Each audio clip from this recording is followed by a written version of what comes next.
মিরপুর ১০ আন্দোলনকারীদের লক্ষ্য করে ধেয়ে আসে পুলিশ, ছাত্রলীগ, যুবলীগ। তাদের ছত্রভঙ্গ করতে গুলি ছোড়ে সেনাবাহিনী। এতে পিছু হটে পুলিশ, ছাত্রলীগ। আন্দোলনকারীদের নিরাপত্তায় সেনাবাহিনীর এই ভূমিকায় আবেগালুপ্ত হয়ে পড়েন শিক্ষার্থী ও অভিভাবকরা। কেউ কেউ সেনা সদস্যদের জড়িয়ে ধরতে চান।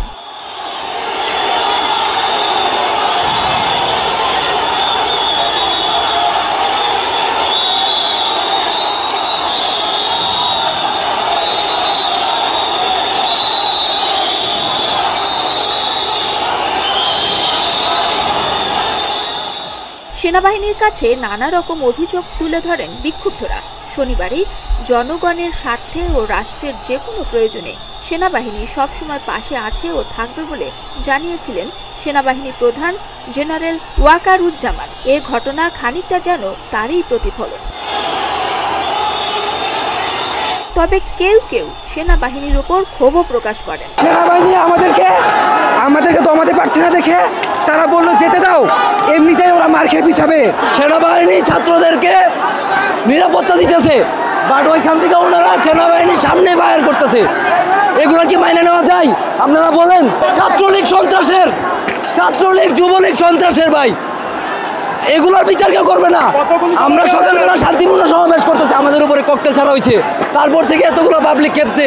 পাবলিক ছাত্ররা কি এমনি খেপে? সেনা সদস্যদের উপস্থিতিকে স্বাগত জানিয়ে স্লোগান দিয়েছেন বগুড়াবাসীও।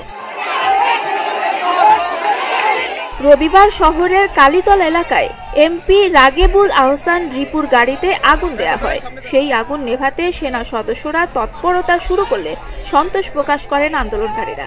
তাদের অনেকেই সেনা সদস্যদের সঙ্গে হাত মিলানোর চেষ্টা করেন। ঢাকা আরিচা মহাসড়কের ডেইরি গেট এলাকায় আন্দোলনকারীদের বিক্ষোভ চলাকালে সেনাবাহিনীর দুটি টহল গাড়ি যাচ্ছিল ঢাকার দিকে। এ সময় সেনাদের উদ্দেশ্যে আন্দোলনকারীরা স্লোগান দেন। এক পর্যায়ে সেনা সদস্যরা মাইকিং শুরু করলে আন্দোলনকারীরা ইট পাটকেল নিক্ষেপ শুরু করে।